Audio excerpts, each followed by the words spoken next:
Madame, Monsieur, bonjour. Mercredi 12 décembre, bienvenue dans ce 13h. Vous le savez, depuis hier, les concertations nationales des forces vives du Mali sont reportées à une date ultérieure. Ça a été annoncé par le président de la République par intérim dans son message à la nation. Le professeur Diankounda Traoré qui souligne également qu'il mettra en place une équipe plus légère et plus inclusive pour l'organisation des assises nationales. Je vous propose d'écouter le message à la nation du professeur Diankounda Traoré.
Mes chers compatriotes, chers partenaires et amis du Mali, dans la nuit du lundi au mardi 11 décembre 2012, le Premier ministre, Cheikh Modibo Diarra, a annoncé sa démission ainsi que celle de son gouvernement. Cette démission m'a été formellement remise par écrit et j'en ai pris acte, en même temps que je l'ai accepté. Je voudrais saluer ici Cheikh Modibo Diarra pour les services rendus à la nation, pour ses qualités d'homme, ainsi que pour notre collaboration. En ce qui me concerne, j'aurai tout entrepris pour éviter une crise ouverte au sommet entre le président et le Premier ministre. Parce que le seul objectif qui vaille, c'est le Mali. Et le seul sacrifice qui vaille, c'est le sacrifice consenti pour les intérêts supérieurs du Mali.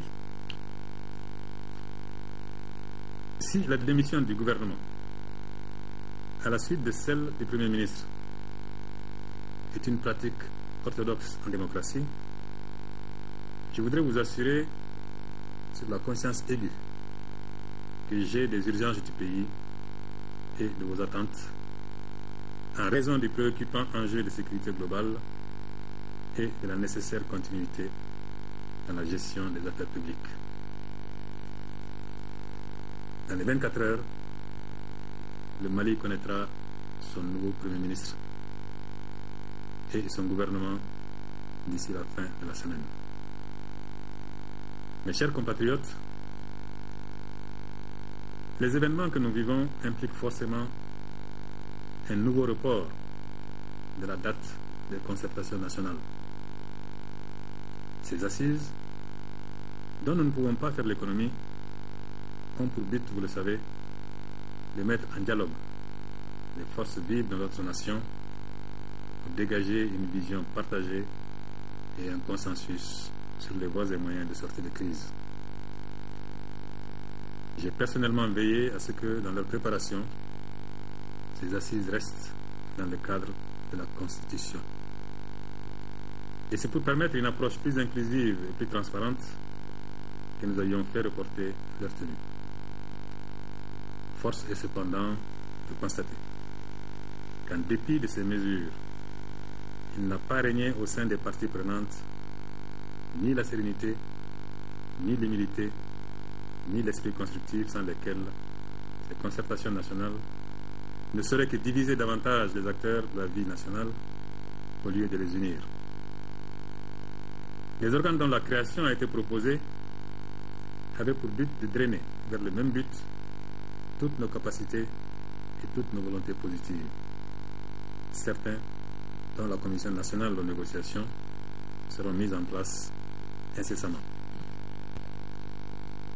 Je mesure aussi l'urgence d'une feuille de route, traduisant d'abord un consensus sur ce que nous devons faire immédiatement, avec qui, comment et quand, et donnant ainsi des gages à nos partenaires ainsi que plus de légitimité à leur accompagnement. Car, ne nous y trompons pas, le Mali n'est pas une île perdue aux confins des océans. Le Mali ne peut pas vivre seul. Nous sommes membres à part entière de la communauté des nations et tenus par là même à remplir nos contrats. Concernant la feuille de route, nous sommes déjà très avancés et l'attente de la communauté internationale trouvera une réponse à la mesure de l'urgence. Et pour prévenir de futurs désagréments, en ayant tiré toutes les leçons, j'ai décidé de mettre en place une équipe plus légère, mais plus inclusive pour la tenue d'assises ayant les mêmes objectifs, mais sans la conflictualité que nous avons tous déplorée ces jours derniers. Chers partenaires et amis du Mali, je voudrais réaffirmer ici la pleine conscience des Maliennes et des Maliens de leur situation particulière et de leurs responsabilités envers les autres peuples du monde et réitérer les requêtes que nous avons envoyées à la CEDEAO, à l'Union africaine, à l'Union européenne et aux Nations unies, de même que celles spécifiques envoyées à la France et aux États-Unis d'Amérique.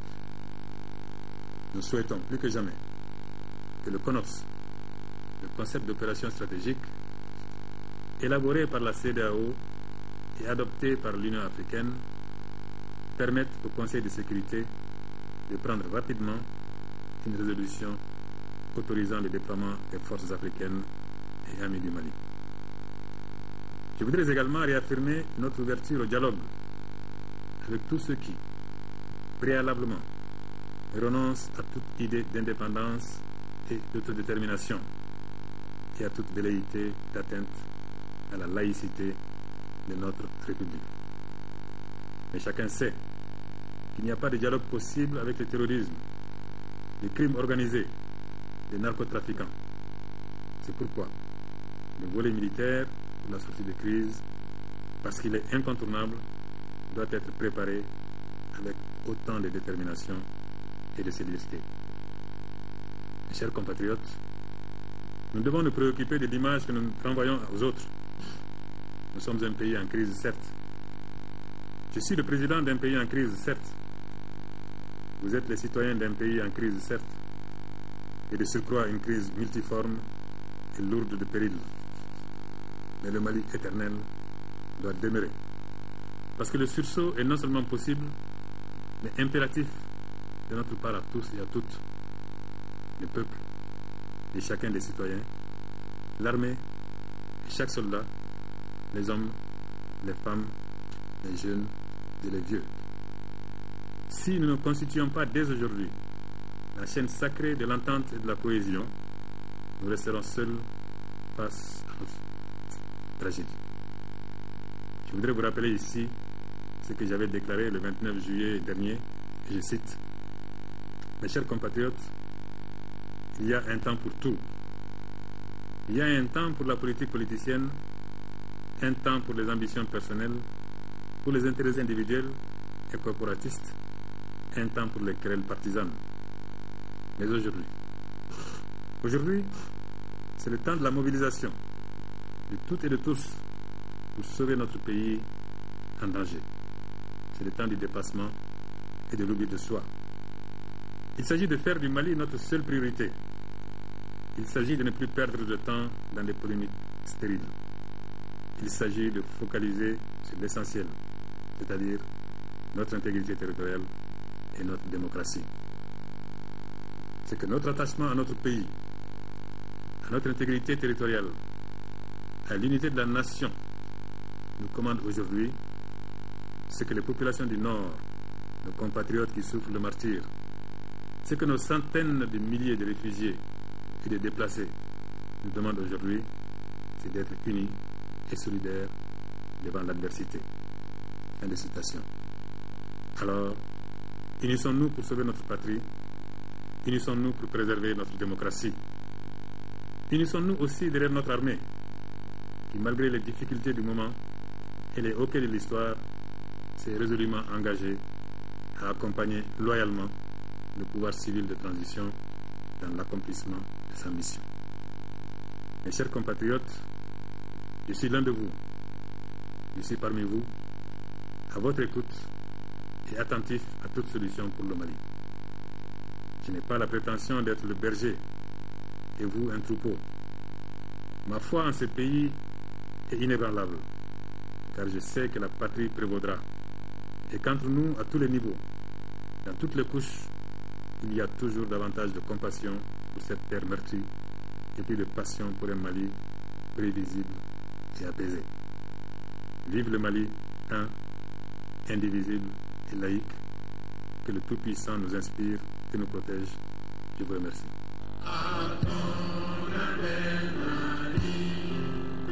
Pour ta prospérité, fidèle à ton destin, nous serons tous bénis. Un peu, un but, une foi, pour une Afrique unie. Si l'ennemi détourne son front, au-delà ou au-dehors, debout sur les remparts, nous sommes résolus de mourir pour l'Afrique et pour toi, Mali.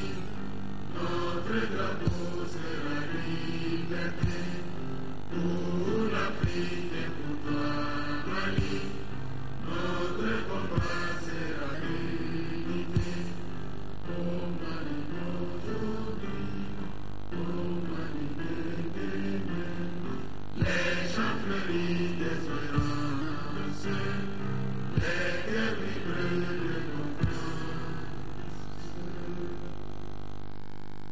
Et nous revenons sur les circonstances de la démission de Cheikh Modibo Diarra. Pour le capitaine Amadou Aya Sanogo, il s'agissait de débloquer la situation pour un fonctionnement normal de la transition. Le président du comité militaire de suivi de la réforme des forces armées et de sécurité affirme par ailleurs ne pas du tout être contre une intervention extérieure pour libérer le nord du pays. Nous vous proposons de suivre l'entretien qu'il a accordé à Yaya Konaté.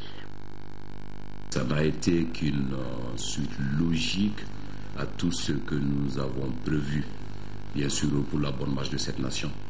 Parce que souvenez-vous qu'au lendemain des événements du 22 mars, et nous avons fait assez de sessions et pour arriver à l'ossature actuelle qui, de notre point de vue et du point de vue de l'ensemble du peuple malien, j'espère bien, était quand même une voie plus rapide de sortie de crise. Et ce qui a donc amené la nomination de M. Cheikh Modibo Diarra comme Premier ministre du Mali. Mais il faut reconnaître que de nos jours, rien ne marchait, parce que le monsieur, au lieu d'être chef d'équipe quand même pour conduire, était presque le point de blocage, et pour diverses raisons. À savoir d'abord un Premier ministre qui n'a aucun égard pour d'abord le peuple, parce que quand il dit, il ne sait même pas qu'il émette une démission au besoin, ça c'est un. De deux, il ne reconnaît pas l'autorité du président de la République, dont nous, qui avons posé l'acte et qui l'avons choisi, reconnaissent toute l'autorité. Et au-delà de tout ça, un Premier ministre qui, en voyage de façon permanente, ne s'adresse à personne, ne rend compte à personne. Et ensuite, il faut voir que le blocage au niveau de l'équipe gouvernementale, qui ne dit pas son nom, parce que quand un Premier ministre est aussi ambitieux jusqu'à désigner, bien sûr, le dernier planton dans un service, et quand un Premier ministre qui, au moment de son choix, n'avait aucune ambition politique ou pour des élections, quoi que ce soit, mais est en train d'étrangler tout le pays et a les pieds sous le frein, et pour des ambitions personnelles démesurées. Il fallait réellement agir au plus vite parce que ce pays-là n'a pas besoin de ça. Il faut reconnaître que ça fait des semaines et des semaines que ce même peuple m'envoie des délégations ici et pour venir réellement témoigner leur ras-le-bol pour diverses raisons. Et même hier seulement, quand les assises devraient se tenir, M. Cheikh Modibo Diarra était en partance pour Paris. Et alors que ces assises-là sont quand même constituent un point de déterminant bien sûr de la vie de la nation. Et je pense bien qu'au-delà de tout ça, il fallait quand même s'associer bien sûr à tout ce peuple et pour essayer de prendre la bonne décision. En un mot, vous l'avez contraint à démissionner?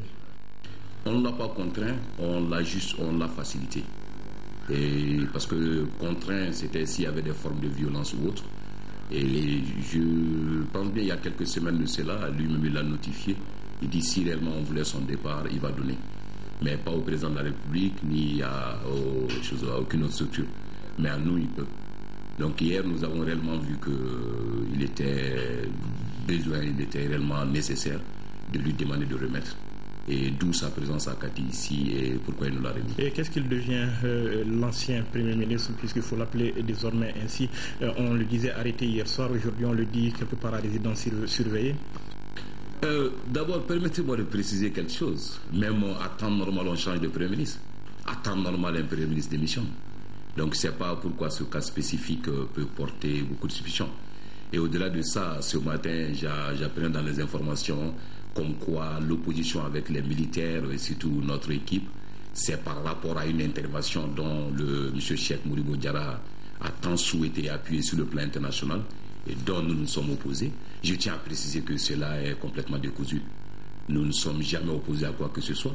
La preuve en est, si vous avez souvenance, il y a un moment quand le président avait fait la demande au niveau des organisations régionales et internationales. Et je fus le premier à sortir et à l'appuyer dans ce sens. Donc, qu'est-ce qui fait dire encore que je me trouve opposé à une intervention extérieure? Nous avons besoin tant que ça peut sauver des populations maliennes. Et quant à Cheikh Modibo Diarra, il va très bien. Il n'a donné cette démission sous aucune pression, sous aucune forme de violence. Mais seulement, et vous connaissez le Mali, au lendemain du 22 mars, les ministres du temps ont été, et on les a gardés ici pour leur sécurité, et ensuite on les a lâchés, ils vivent bien chez eux. Cheikh Modibo, ce n'est même pas le cas d'ailleurs. Il est actuellement chez lui depuis hier soir. Il a juste donné le papier et puis reparti. Mais nous sommes dans l'obligation morale et de le protéger, ainsi bien que sa famille, parce qu'on est dans un pays où tout n'est pas que nous. On ne peut pas le laisser à son sort comme ça, surtout au lendemain de telles prises de décision. Cela va bien. Il n'est ni arrêté ni arrêté. Il n'est ni arrêté ni à résidence surveillée. Le temps que le nouveau Premier ministre soit nommé par son Excellence, M. le Président de la République par intérim, et il passe les consignes, et il sera libre de tous ses mouvements, comme tout autre ancien Premier ministre ou ministre du gouvernement a été. Donc, ce n'est pas quelles sont les raisons que nous pousserons quand même à lui rendre la vie difficile ou à lui faire un traitement particulier. Certains ont parlé d'un nouveau coup d'État. Certains partenaires du Mali parlent de votre ingérence dans les affaires politiques. Qu'est-ce que vous répondez? Non, c'est loin d'être un coup d'État. Ce n'est pas quelqu'un qui est démocratiquement élu. C'est un Premier ministre nommé. Et c'est nous, dans l'accord cadre, qui l'avons désigné. Donc, est-ce qu'on peut aller à l'encontre du monsieur gratuitement? Non. Et au-delà de tout ça, et nous rassurons le partenaire du Mali, l'État, c'est une continuité. Le Premier ministre pouvait démissionner de lui-même, naturellement. Il pouvait être les choses changées par son Excellence, Monsieur le Président de la République. Mais l'administration, quand même, c'est une continuité. Donc, je pense que tout va bien et tout est acquis. Le nouveau Premier ministre rentrera bien sûr dans ses fonctions dès que le Président de la République le décidera. Il va faire l'équipe qui d'ailleurs même va être en majeure partie formée par l'ancienne équipe, parce qu'il faudrait réellement qu'il y ait une continuité aussi vite. Donc pour que rapidement, il parle des assises que le peuple malien et l'opinion internationale attendent, et ensuite faire une feuille de route, et finalement attendue par tous, pour que ce pays-là puisse démarrer et que nous puissions rapidement faire face à notre mission. Est-ce à dire pour vous que l'événement ou l'incident, si on peut l'appeler ainsi, est sans incidence sur la transition? Aucunement. Ces changements d'un Premier ministre, il reconduit les membres de l'ancienne équipe, il en ajoute s'il veut. Tout qu'on fait cette décision revient encore au Président de la République et nous continuons sur notre mission.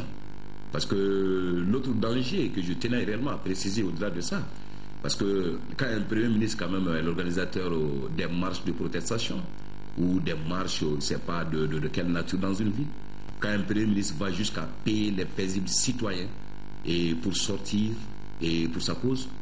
Et pire, quand un Premier ministre arrive jusqu'à payer quand même des officiers, sous-officiers et puis militaires du rang des forces armées pour se lever et l'appuyer ou l'assister au cas où il devrait partir, je pense que là c'est dangereux. On a déjà un acquis, il y a la stabilité et le Mali a déjà connu une avancée sur le plan national et international. Il suffit juste de combler par les deux actes, les assises et puis choisir une bonne feuille de route. Donc en un mot, il devenait réellement un danger pour ce pays et l'ossature existe, reste. Mais maintenant, le nouveau Premier ministre va reconduire une équipe et le Mali marche. Et pour terminer, quel rôle est-ce que vous entendez jouer pour le reste de la transition? Le reste de la transition, vous savez, c'est par décret que je suis président du comité militaire de suivi des réformes des forces armées et de défense et de sécurité, bien sûr. Et ça a été créé par loi. Il a été nommé par décret du président de la République actuelle. Je m'occupe pleinement de mes fonctions, nous sommes en plein là-dessus.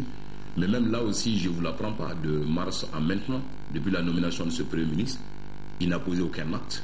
Tout ce que le ministère de la Défense a demandé pour l'équipement ou assister les forces armées de sécurité, et il n'a pas fait mouche, soit disant que réellement il n'y a rien ou tout est bloqué.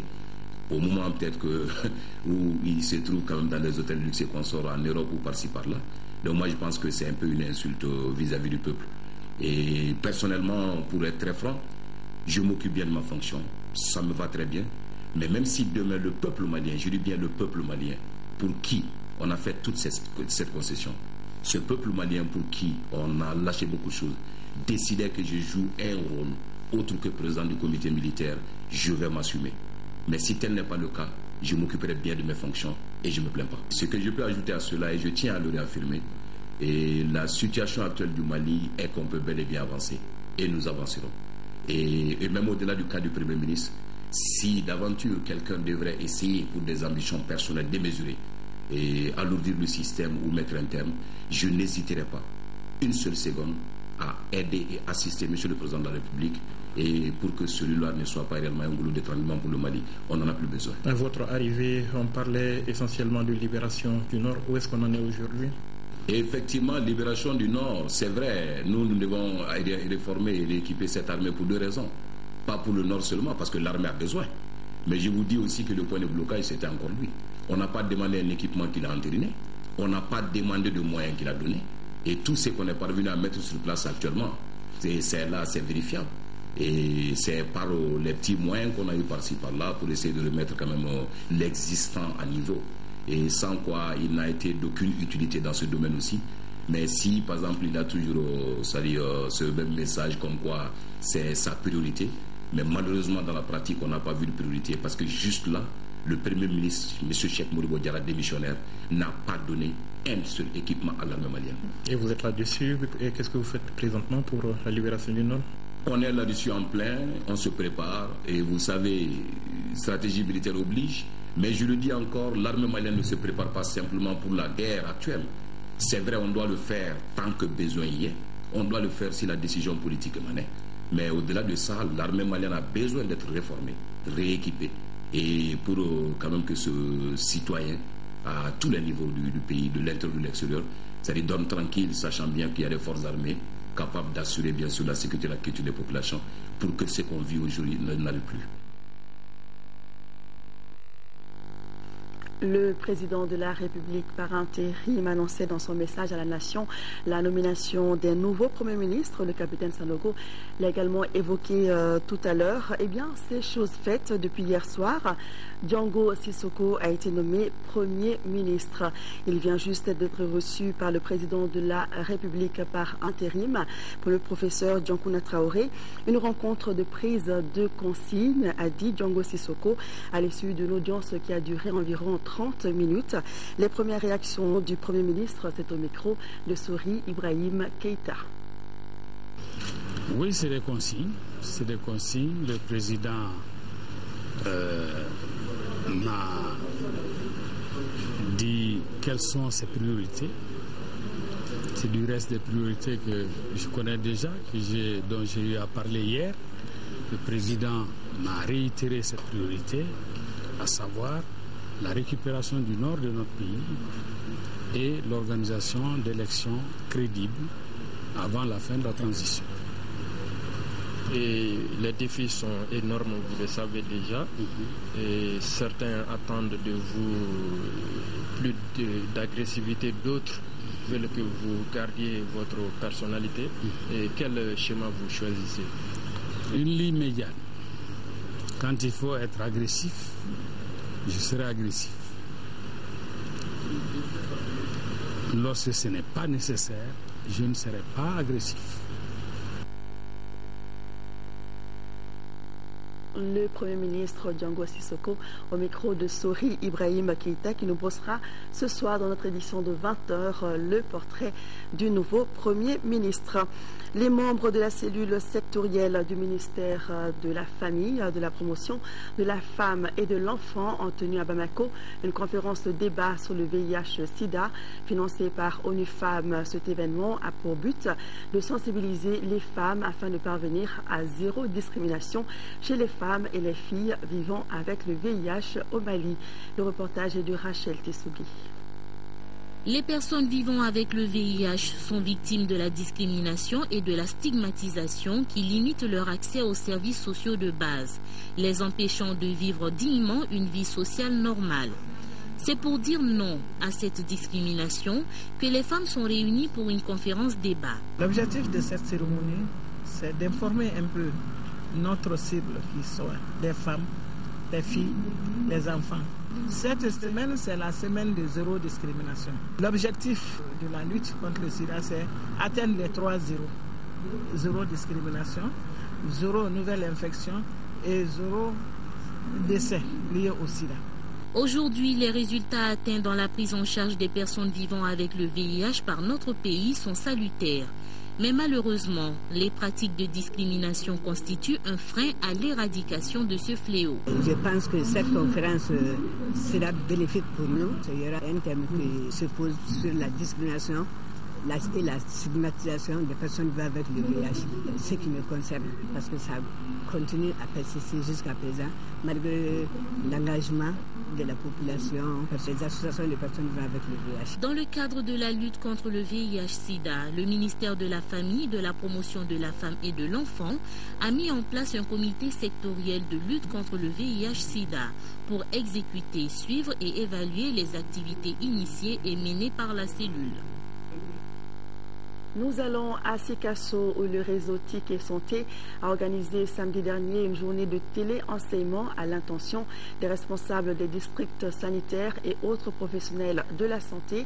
Cette initiative s'inscrit dans le cadre de la 4e édition de la journée nationale de téléenseignement santé pour l'amélioration des soins de santé dans les structures communautaires. Au RTM Sikasso, le reportage de Daouda Diakité. Plus de 80% des besoins de santé des populations du Mali sont pris en charge par des structures socio-sanitaires de base. La plupart de ces structures connaissent des difficultés des ressources humaines qualifiées et d'équipements appropriés. Pour pallier ces contraintes et permettre aux professionnels de la santé de profiter des multiples possibilités des nouvelles technologies de l'information et de la communication, le réseau TIC et Santé s'est inscrit dans la dynamique de renforcement des capacités et des compétences des agents socio-sanitaires de base. L'objectif principal, c'est de montrer la faisabilité de beaucoup de choses à travers les TIC, qu'il s'agisse de la télémédecine, de la téléconsultation et de la téléanatomopathologie. Donc c'est juste pour montrer la faisabilité de ces différentes choses-là à portée des mains. Le thème retenu pour cette 4e édition est soutenir le déficit quantitatif et qualitatif en corps professoral dans l'enseignement des sciences de la santé au Mali.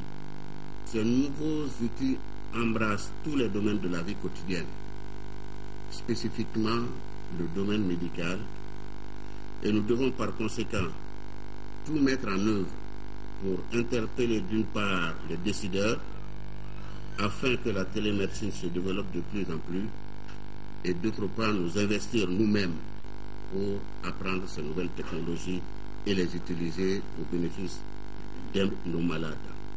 La fièvre typhoïde, problématique, diagnostic et thérapeutique, anatomie et sémiotologie élémentaire de la radiographie du thorax et la prise en charge du PALI étaient au centre des communications de la journée de téléenseignement à distance à Sikasso. L'initiative bénéficie du soutien financier de l'Institut international pour la communication et le développement, IICD. Voilà, c'est tout pour cette édition. Merci de l'avoir suivi. Retrouvez ce soir Aïssata Ibrahim Maïga. Quant à moi, je vous donne rendez-vous pour demain 10h. Merci de votre fidélité et merci de rester de cœur et d'action avec nos compatriotes des régions du Nord vivant sous occupation. Ne les oublions pas. Bon petit de programme à tous et à demain.